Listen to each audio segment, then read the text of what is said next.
আসসালামু আলাইকুম। ঈদ মোবারক। কেমন আছেন সবাই?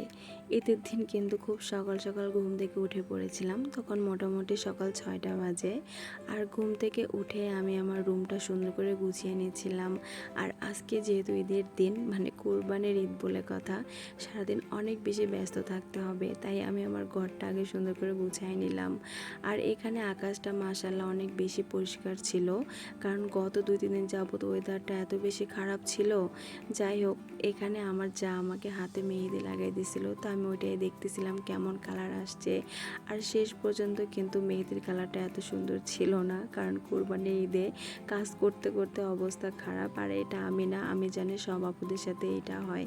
তারপরে আমি গোসল সেরে নামাজের জন্য বের হয়ে পড়ছিলাম। আর আমার শ্বশুরবাড়িতে কিন্তু মেয়েদের জামাত হয়।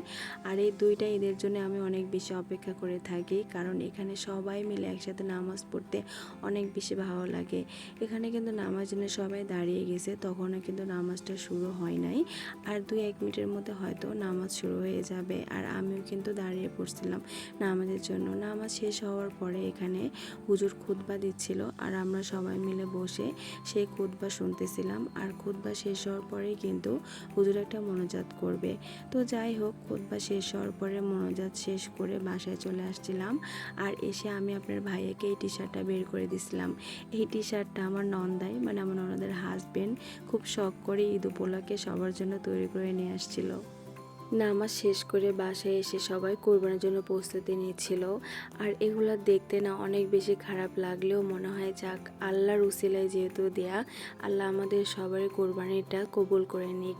আর খাসিটা যেহেতু বাড়ির, মানে আমার শাশুড়ি মা খুব শখ করে প্রতি বছর একটা করে খাসি লালন পালন করে কোরবানি দেওয়ার জন্য।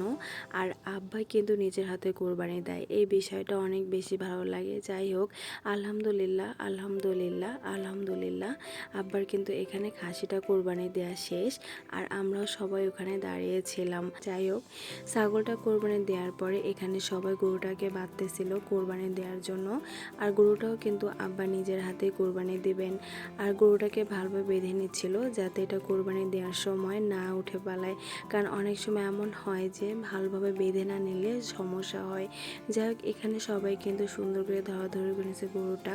আর আলহামদুলিল্লাহ আলহামদুলিল্লাহ আলহামদুলিল্লাহ, আবার কিন্তু এখানে গরুটাও কোরবানি দেওয়া শেষ। আর আমরা সবাই ওখানে দাঁড়িয়েছিলাম। অনেক বেশি খারাপও লাগতেছিল, আবার ভালোও লাগতেছিল। আল্লাহ যেন এইভাবেই প্রতিটা বছর আমাদেরকে কোরবানি দেওয়ার তৌফিক দান করেন, আমিন। আর আমি জানি এইভাবে প্রত্যেকটা জায়গায় কোরবানি হয়েছে, আল্লাহ যেন সবারই। আর এখানে গরুর পায়ের বাঁধনগুলো কিন্তু খুলে নিচ্ছিল, গরুটাকে সেলার জন্য প্রস্তুতিও নিচ্ছিল সবাই। আর এখানে ছাগলটা গাছের সঙ্গে ঝুলাই দিছে। আমার বর প্রত্যেক বছরে ছাগলটা কিন্তু ছেলে, ওর এই কাজটা অনেক বেশি ভালো হয়। আর এর জন্য কিন্তু কাজটা শুরু করেও দিছিল। আর এখানে গরুটাও ছেড়তেছিল। গরু ছাগল ছেড়ার কাজ স্টার্ট হওয়া মানে আমাদেরও কিন্তু কাজের চাপ চলে আসা। তো যাই হোক, বাইরে কিন্তু অনেক কাজ কমপ্লিট করছি, করে বাসায় একটু আসলাম যে কি মা কি করতেছে। তো দেখলাম মায়ের এখানে ছাগলের মাংস রান্না করা শেষ।